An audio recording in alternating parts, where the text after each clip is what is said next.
The security camera captured Emma Davies playing on the swings at 3:47 p.m. At 3:52 p.m., she was gone.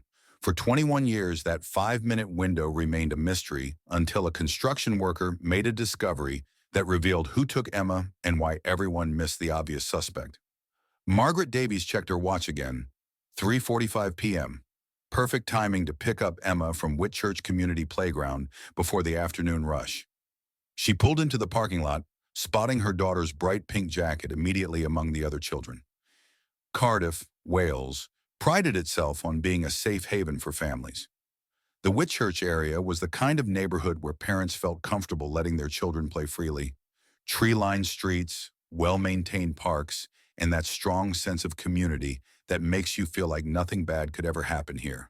The Whitchurch Community Playground was the heart of this family paradise, built in 1998 with modern equipment, safety surfaces, and what everyone believed was adequate security. The playground was surrounded by homes, with the community center building providing a perfect backdrop for family activities. Emma Davies was 4 years old, a bright, energetic little girl with blonde pigtails that bounced when she ran, and a smile that could light up any room. She was the kind of child who made friends easily, who trusted adults completely, and who saw the world as one big adventure waiting to happen. Her mother, Margaret, was a dedicated professional who worked as a marketing coordinator. She had carefully structured her entire schedule around spending quality time with Emma every single day. Their afternoon playground visits were sacred. Emma's chance to burn off energy, Margaret's chance to watch her daughter's pure joy in motion. But here's what absolutely no one knew. What the entire community failed to recognize was that they were being watched, studied, cataloged. Someone had been observing their routines, mapping their movements, and waiting for the perfect opportunity to strike. And that someone had been preparing for this moment for years. They had made modifications to a building that wouldn't be discovered for over 2 decades. But we'll get to that shocking revelation later. Emma's routine was as predictable as clockwork, and that predictability would become her greatest vulnerability. But before I tell you exactly how this predator exploited that routine, let me explain something that will make your skin crawl. Every Tuesday and Thursday, Margaret would pick Emma up from daycare at exactly 3:45 p.m. They'd drive to Whitchurch Community Playground, where Emma would play for exactly 30 minutes before heading home. This wasn't just a routine, it was a schedule that had been observed and memorized by someone with very dark intentions. Emma had her favorite spots. She loved the swings most of all. That feeling of flying through the air, the wind in her hair, the sense of freedom that only a child can experience. She'd spend at least 15 minutes swinging before moving to the climbing frame. Margaret would park in the same spot every time, close enough to watch Emma, but far enough to give her independence. She'd use this time for work calls, schedule reviews, or simply enjoying watching Emma play with other children. The playground was usually busy during this time, with several families following similar routines. There was an unspoken community of parents who recognized each other, shared casual conversations, and collectively kept an eye on all the children. But someone else was studying these routines with the precision of a military operation. Someone who had been making detailed observations for months, noting arrival times, departure patterns, and those brief moments when parental attention might be divided. And this person had already prepared the perfect hiding place, a space that no one else knew existed, a space specifically designed for what was about to happen. Tuesday, March 18th, 2003, started like any other day. Margaret had a busy morning at work, handling a product launch that required her full attention. Emma enjoyed her morning at daycare, participating in art activities and playing with friends. By 3:30 p.m., Margaret was wrapping up her workday, eager to collect Emma for their usual playground time. The weather was perfect. Mild spring temperatures, clear skies, just enough breeze to make the swings extra fun. Margaret arrived at 3:45 p.m., exactly as she had dozens of times before. She could see Emma immediately. That bright pink jacket made her impossible to miss. Emma was on her favorite swing, little legs pumping with determination that only a 4-year-old possesses. Everything was perfect, normal, safe. Emma waved enthusiastically when she spotted her mother's car, that brilliant smile lighting up her face. Margaret waved back, feeling that familiar warmth of maternal pride. Then Margaret's phone rang. It was a work call from a client needing immediate clarification on the morning's presentation. Supposed to be brief, maybe 3 minutes at most. Margaret made the decision that millions of parents make every day. She answered while keeping Emma in sight through the windshield. But this decision would haunt her for the next 21 years. Because someone was watching, someone was waiting. And they were about to put their plan into action. At 3:48 p.m., Emma was laughing with another child near the slide. At 3:49 p.m., she was exploring the climbing structure. At 3:50 p.m., she was walking toward the playground's edge, near the community center building. What Margaret didn't see, what no one saw, was the figure emerging from the community center's maintenance entrance. Someone who looked like they belonged there, who moved with the confidence of legitimate business. At 3:52 p.m., Margaret ended her call and looked up from her phone. The climbing frame was still busy with children, but Emma's bright pink jacket was nowhere to be seen. "Emma!" Margaret called out, rushing from the car, her voice carrying that first edge of panic. "Emma Davies!" The sound of a mother's fear is unmistakable. Other parents immediately stopped their conversations and joined the search. They checked behind every piece of equipment, under every slide, around every corner of the playground, but Emma had simply vanished.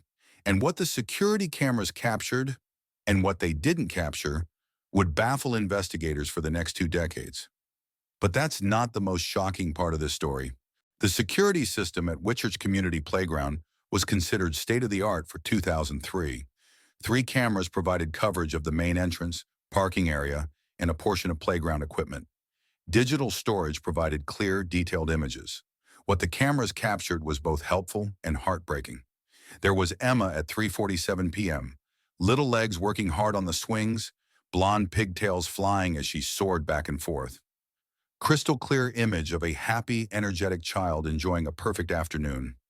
At 3:48 p.m., cameras showed Emma's transition from swings to climbing frame. She moved with the confident energy of a child who knew this playground well, who felt safe and secure. At 3:49 p.m., Emma was captured talking to another child near the slide. The interaction appeared normal, typical of casual friendships that form quickly between young children. She was smiling, animated, completely unaware these would be among her last moments of freedom. At 3:50 p.m., cameras showed Emma walking toward the edge of their coverage area, near the community center building. She was moving with purpose, as if someone had called to her, or she'd seen something that captured her interest. And then, at 3:52 p.m., she was gone. But here's what made this case so baffling. The cameras didn't show Emma actually leaving the playground. They didn't capture her being led away by anyone. They didn't record her walking toward the exit or being carried by an adult. She simply moved to the edge of camera range and vanished into thin air. The cameras didn't cover the back of the community center, creating a blind spot that someone knew about. Someone who had inside knowledge of the building's construction, but the truth about who that was wouldn't be revealed for another 21 years.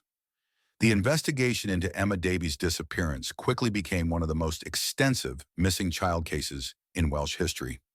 Within 24 hours, over 100 police officers were assigned to the case, supported by specialists from multiple agencies. Detective Inspector Sarah Mitchell took charge of the investigation. She was a seasoned investigator with 15 years of experience, including several missing child cases. She immediately recognized both the urgency and the disturbing implications of Emma's disappearance. "This wasn't random," she told her team during the initial briefing. "4-year-olds don't just vanish from crowded playgrounds. Someone planned this. Someone who knew the area and knew how to avoid detection." The investigation was methodical and comprehensive. Every parent at the playground was interviewed extensively. Every child who'd been playing was questioned, with child psychologists present to ensure appropriate interviews. Community center staff became particular subjects of interest. Every employee working that day was interviewed, backgrounds checked, whereabouts verified. The building itself was searched from top to bottom, with officers examining every room, every storage area, every possible hiding place. But they missed something. Something that had been hidden in plain sight since the building's construction. Something that would remain hidden for the next 21 years. The residential area surrounding the playground was canvassed systematically. Officers knocked on every door within a 2-mile radius, asking about suspicious activity, unusual visitors, or anyone who might have seen Emma after 3:52 p.m. Every worker involved in the building's construction was interviewed. Background checks were conducted on all construction company employees. The building's design was analyzed for unusual features or potential hiding places. One name that appeared in these early interviews was David Price, the construction foreman who had overseen the community center project. He was questioned briefly about his building knowledge and whether he'd noticed any unusual activity in the area. David Price presented himself as a concerned community member, shocked and saddened by Emma's disappearance. He expressed sympathy for the Davies family and offered to help with search efforts in any way possible. Investigators had no reason to suspect David Price. He seemed exactly what he claimed, a reliable construction worker horrified by what had happened to a local child. But appearances can be deceiving, and the truth about David Price was far more sinister than anyone could have imagined. As hours turned into days, the search for Emma Davies expanded beyond anything Cardiff had ever seen. The police helicopter continued aerial searches, systematically covering every square mile of the surrounding area. Search patterns were methodical, ensuring no area was overlooked. Search dogs were brought in from across Wales, each team specializing in different types of tracking. The dogs covered the playground, community center, and residential neighborhoods repeatedly. Community response was extraordinary.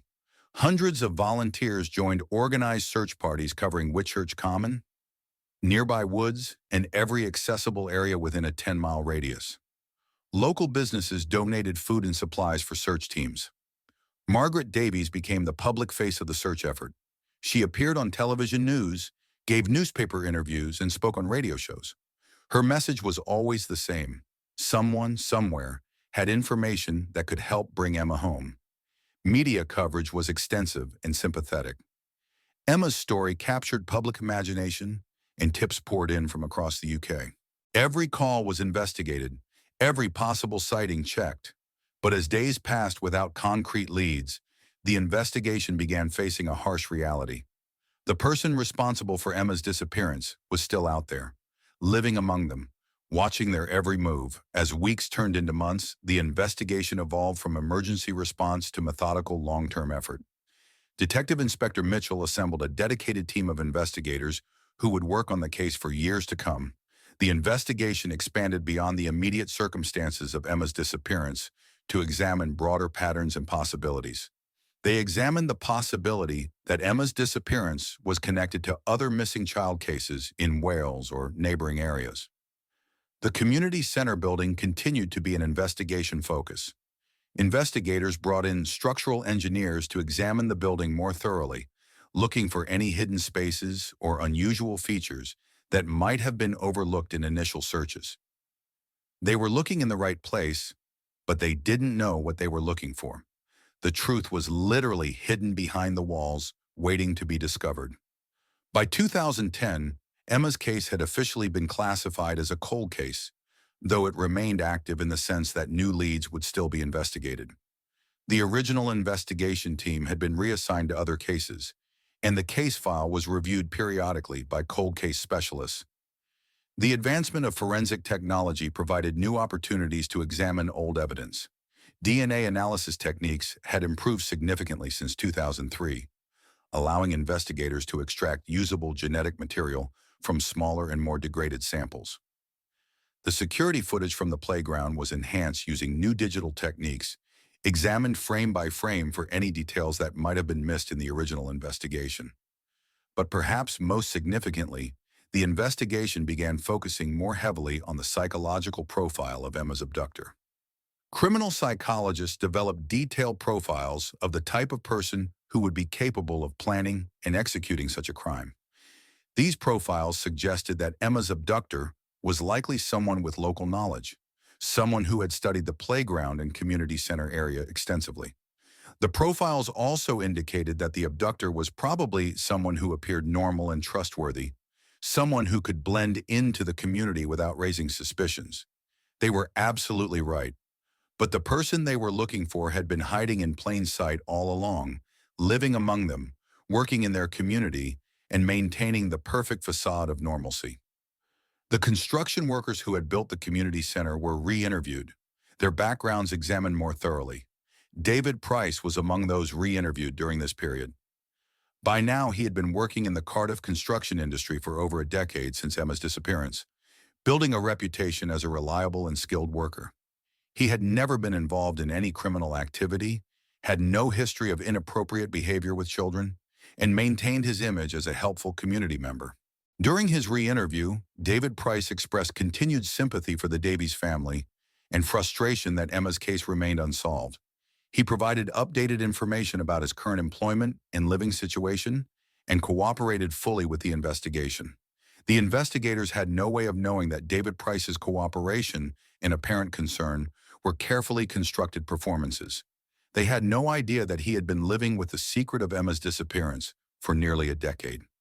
As the years passed, the impact of Emma's disappearance continued to reverberate through the Cardiff community.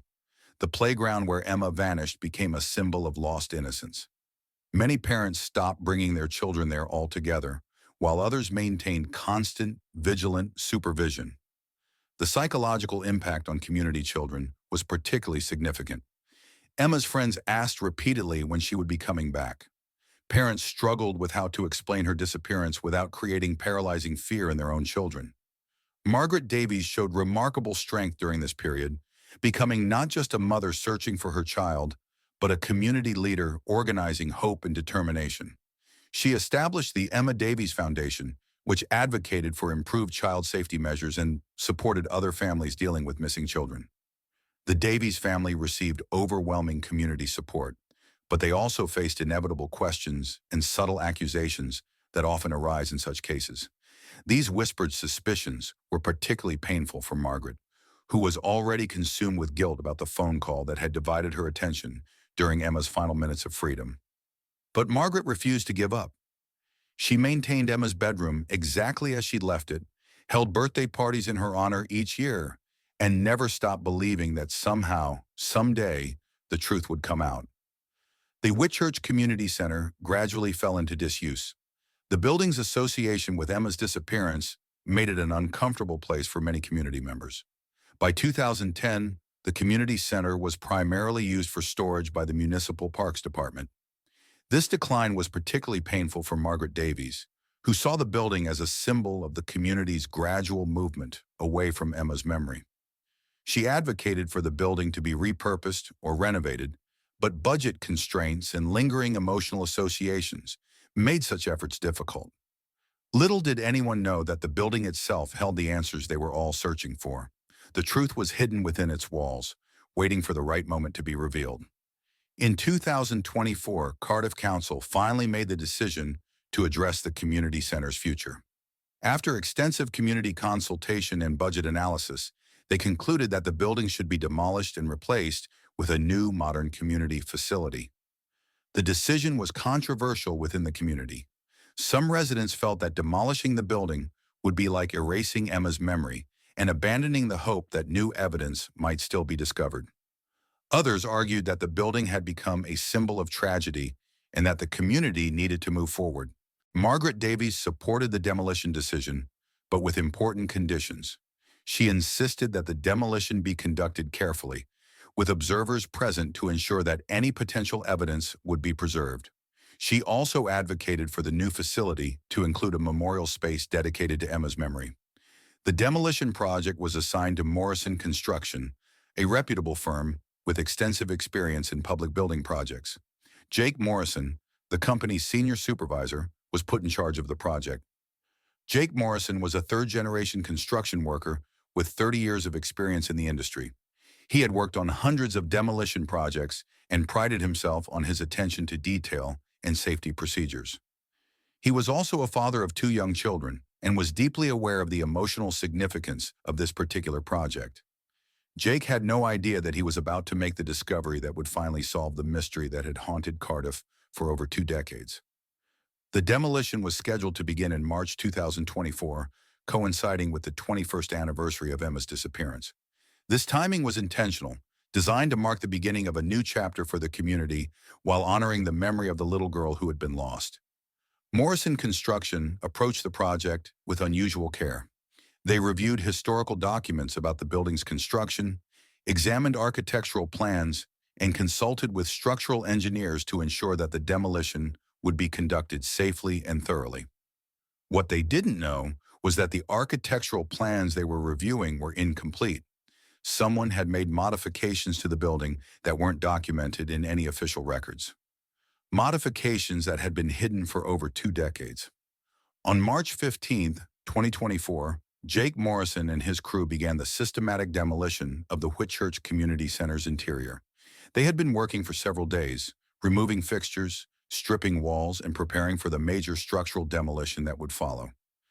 Jake was working in what had been the building's main meeting room, using a sledgehammer to break through the interior walls that would need to be removed before the structural demolition could begin. The work was routine, the kind of methodical physical labor that Jake had been doing for decades. But when Jake swung his sledgehammer into what should have been a solid masonry wall, something unexpected happened. Instead of the solid impact he expected, the sledgehammer broke through into empty space. "There's a space back here," Jake called to his crew, his voice carrying a note of confusion. "Looks like some kind of hidden room." Jake had encountered hidden spaces before during demolition projects, but something about this discovery felt different, wrong. The hole created by the sledgehammer was small, but it was large enough for Jake to peer inside with a flashlight. What he saw made his blood run cold. The hidden space was small, perhaps 8 feet by 6 feet, with no windows and no apparent entrance except the wall that had just been breached. But it was what was inside that space that would change everything. Inside the space, Jake could see what appeared to be personal belongings: clothing, a small backpack, and papers scattered across a makeshift desk. But it was the color of the clothing that made Jake's heart skip a beat. A pink jacket, faded by time but unmistakably pink. Jake immediately stopped work and called for his crew to evacuate the area. He had spent his entire career in construction, but he had also lived in Cardiff for his entire life. He knew the story of Emma Davies, knew about the bright pink jacket she had been wearing when she disappeared, and knew that he had just discovered something that would change everything. Within minutes, Jake was on the phone with Cardiff police, his voice shaking as he tried to explain what he had found. I think I've found something related to the Emma Davies case," he told the dispatcher. The response was immediate and overwhelming. Police cars arrived within minutes, followed by forensic teams, detective inspectors, and crime scene investigators. The demolition site was immediately sealed off and declared a crime scene. Detective Chief Inspector Robert Hayes, who had taken over the Emma Davies case file 3 years earlier, arrived at the scene within an hour. He was a veteran investigator with 25 years of experience, but he later said that walking into that hidden room was one of the most chilling moments of his career. The forensic examination of the hidden room would take weeks to complete, but the initial discoveries were both heartbreaking and terrifying. This wasn't just a hidden storage space. It was a carefully constructed prison designed specifically for holding a child. The room had been built during the original construction of the community center, but it wasn't on any official blueprints. Someone with access to the construction process had created this space in secret, planning for its eventual use years in advance. The room contained a small cot, basic sanitation facilities, and storage areas for food and water. But it also contained something far more disturbing: detailed photographs of Emma Davies taken over several months before her disappearance. The photographs showed Emma at the playground, at her daycare, and even near her home. Someone had been stalking this 4-year-old child with the methodical precision of a professional surveillance operation. The pink jacket was indeed Emma's. DNA analysis confirmed it within days, but the jacket wasn't the only piece of evidence in the room. There were other items of Emma's clothing, her small backpack from daycare, and a stuffed animal that Margaret Davies immediately recognized. But perhaps the most chilling discovery was a detailed journal documenting the entire plan. The journal contained months of observations about Emma's routines, her mother's schedule, and the security weaknesses of the playground. The handwriting analysis and forensic examination of the journal took several weeks, but when the results came back, they confirmed what investigators had begun to suspect. The journal belonged to David Price, the construction foreman who had been interviewed multiple times during the investigation. David Price had been living in the Cardiff community for over 20 years since Emma's disappearance. He had continued working in construction, had maintained relationships with neighbors and colleagues, and had successfully hidden his true nature from everyone around him. But the journal revealed the truth about David Price. He wasn't just Emma's abductor, he was a calculating predator who had been planning this crime for years before Emma was even born. The journal showed that David Price had specifically requested the community center construction project because he wanted to create a space where he could hide a child. He had built the hidden room during the construction process, using his position as foreman to ensure that the work was done without detection. But the journal revealed something even more disturbing. David Price had been planning to target multiple children over the years, but Emma Davies was meant to be just the beginning. The journal documented David Price's observations of several children in the community, including detailed notes about their routines, their families, and their vulnerabilities. Emma had been selected because her routine was the most predictable and because the playground's security blind spot made her the easiest target. The journal also revealed what had happened to Emma after her disappearance. According to the entries, David Price had kept Emma in the hidden room for several weeks, during which time the entire community had been searching for her just feet away from where she was being held. The journal's final entries, dated approximately 6 weeks after Emma's disappearance, revealed the tragic end to her story. According to David Price's own words, Emma had become ill while being held in the hidden room. Instead of seeking medical attention that might have saved her life, David Price had made the decision to end her suffering. The journal described how David Price had buried Emma's body in a location that he had prepared in advance, somewhere that he believed would never be discovered. The location was described in coded terms that investigators were still working to decipher. But the journal also revealed David Price's psychological state during the weeks following Emma's death. He described feelings of guilt and remorse, but also a disturbing sense of accomplishment at having successfully evaded detection for so long. The investigation team immediately began working to locate David Price, but they quickly discovered that he had disappeared from Cardiff several months earlier. His last known address was abandoned, and his former colleagues had no idea where he had gone. The search for David Price became a nationwide manhunt. His photograph was distributed to police forces across the UK, and his information was shared with international law enforcement agencies. The public was warned that David Price should be considered extremely dangerous and should not be approached, but the manhunt would prove to be unnecessary. 2 days after the journal's contents were made public, David Price's body was discovered in a remote cabin in the Welsh countryside. He had taken his own life, leaving behind a final confession that confirmed the details found in the journal. But David Price's final confession contained one last piece of information that would provide closure for the Davies family: the location where Emma's body could be found. Following David Price's confession, investigators were able to locate Emma's burial site in a remote area of the Welsh countryside. After 21 years of uncertainty, Margaret Davies was finally able to lay her daughter to rest. The discovery of Emma's body provided the closure that the Davies family had been seeking for over 2 decades. Margaret Davies, now in her 60s, spoke publicly about the mixed emotions of finally knowing the truth about her daughter's fate. "For 21 years, I've lived with the hope that Emma might still be alive somewhere," Margaret said during a press conference. "Learning the truth is heartbreaking, but it's also a relief. I can finally stop wondering and start properly grieving." The Emma Davies Foundation, which Margaret had established years earlier, announced that it would continue its work advocating for child safety and supporting families of missing children. The foundation would also work to ensure that Emma's story would serve as a reminder of the importance of community vigilance and the reality that dangerous people often hide behind massive normalcy. But Emma's story also serves as a reminder of the importance of never giving up hope. For 21 years, the truth lay hidden behind a wall, waiting for the right moment to be revealed. The Cardiff community struggled to come to terms with the revelation that David Price had been living among them for so long without detection. Neighbors who had known him for decades were shocked to learn about his true nature. Colleagues who had worked with him described him as quiet but reliable, someone who had never displayed any signs of the darkness that lay beneath the surface. The case raised important questions about community safety and the challenge of identifying individuals who are skilled at hiding their true nature. Child safety experts used Emma's case as an example of why parents must remain vigilant even in seemingly safe environments.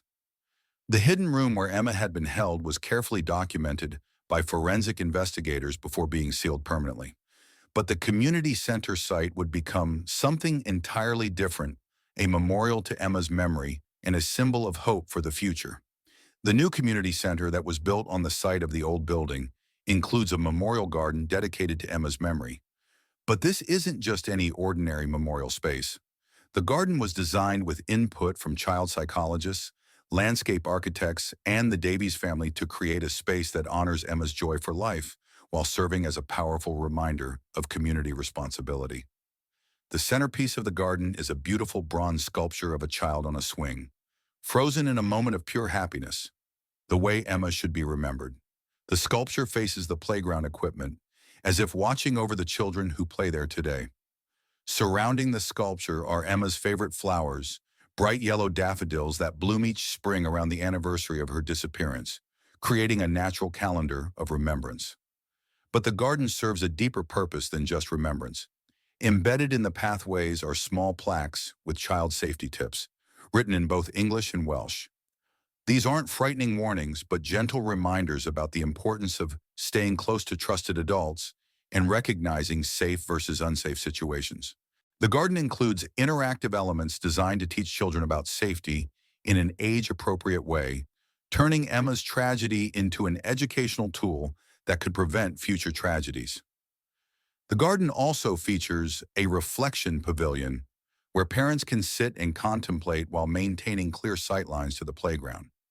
This space was specifically designed to address one of the factors that contributed to Emma's disappearance: the momentary division of parental attention. The pavilion includes built-in charging stations for phones and tablets, acknowledging the reality of modern parenting while encouraging present moment awareness. Margaret Davies, now 67 years old and a grandmother to 3 children, has transformed her unimaginable grief into a powerful force for change. Her journey from devastated mother to internationally recognized child safety advocate represents one of the most remarkable transformations to emerge from tragedy. The Emma Davies Foundation, which Margaret established in 2008, has grown from a small local organization to an internationally recognized charity that has directly impacted child safety policies across multiple countries. The foundation's work extends far beyond simple awareness campaigns.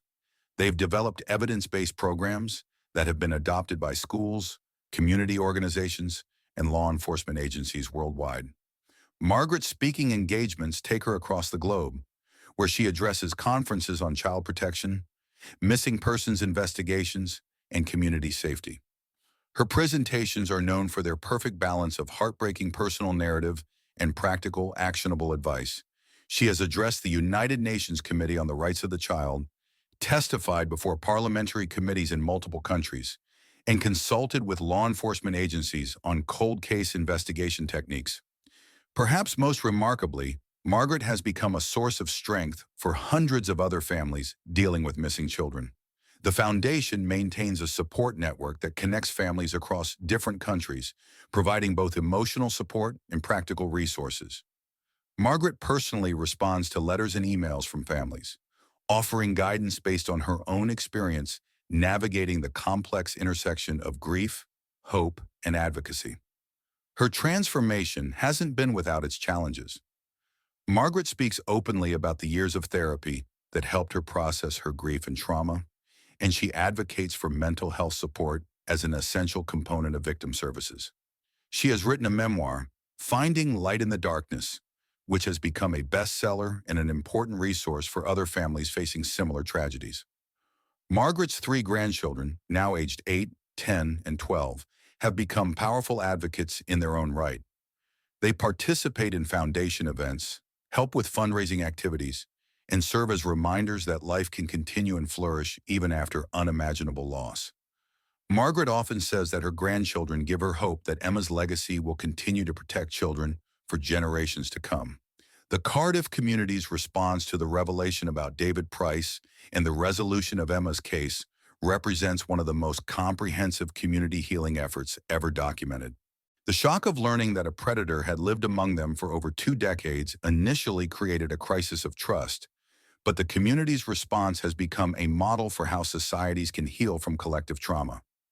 The city implemented the Cardiff Child Safety Initiative, a comprehensive program that goes far beyond traditional safety measures.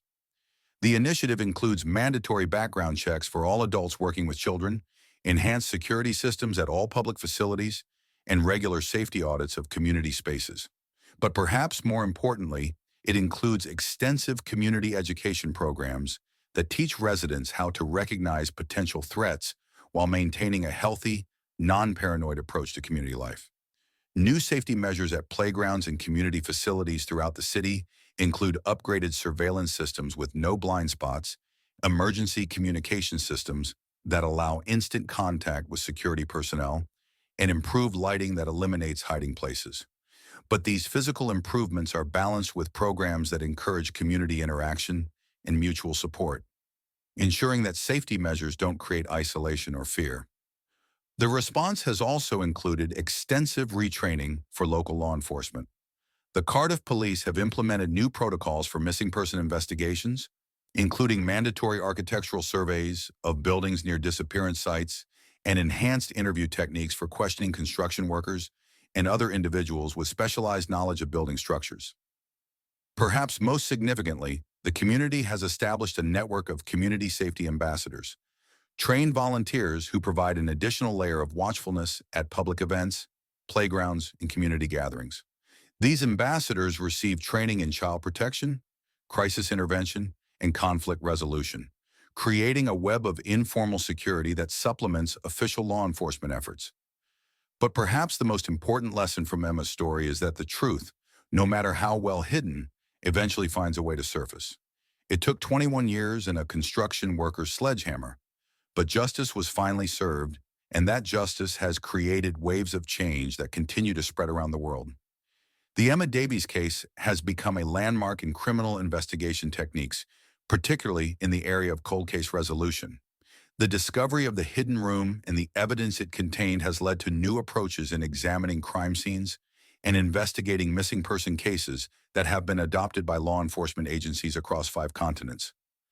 The case has fundamentally changed how investigators approach building searches during missing person investigations. The Davies Protocol, developed by Scottish Yard in consultation with Margaret Davies and the original investigation team, requires architectural surveys and structural analysis of all buildings within a specified radius of disappearance sites. This protocol has already led to the discovery of hidden spaces in 3 other cold cases, though thankfully none contain the tragic evidence found in Emma's case.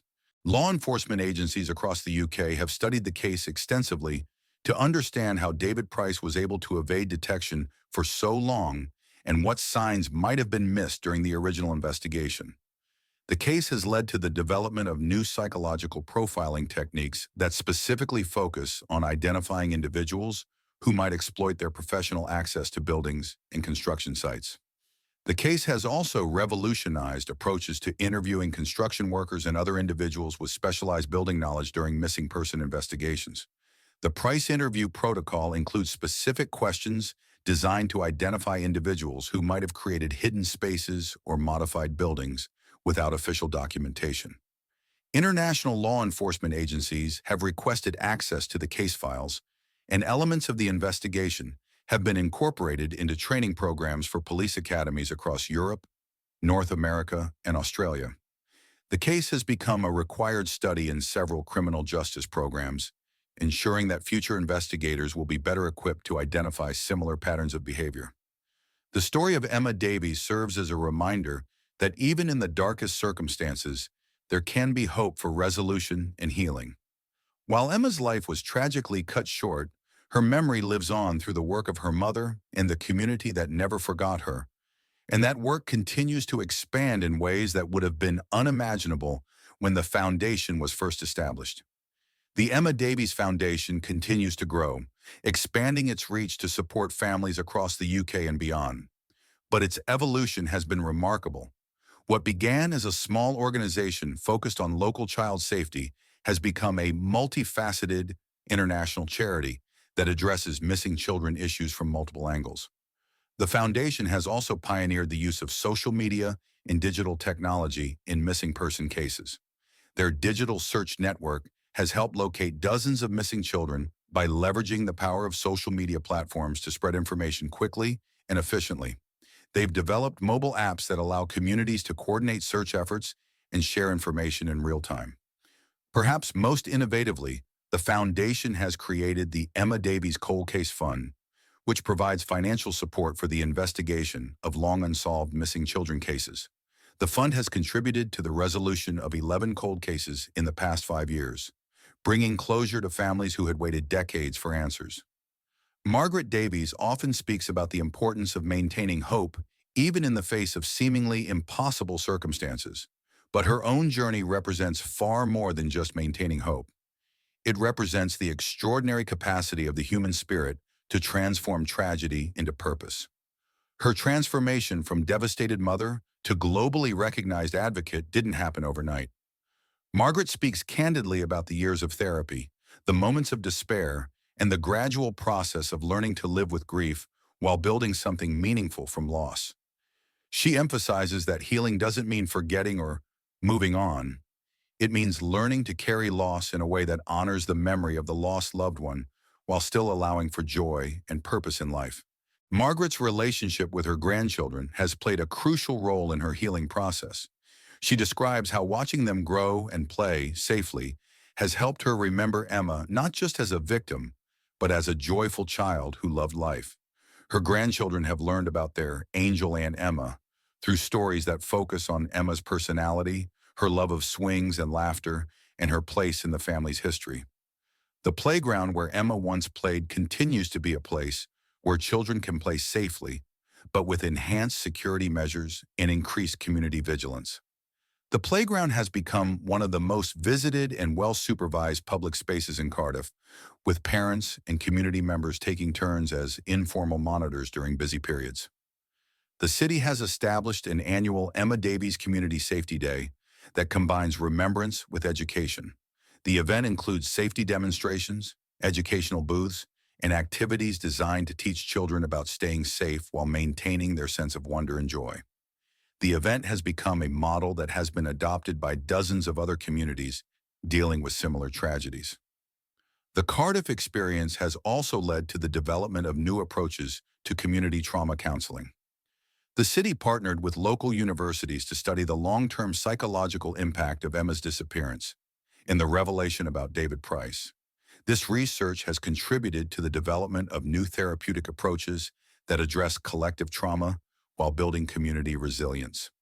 The business community in Cardiff has also played a crucial role in the healing process.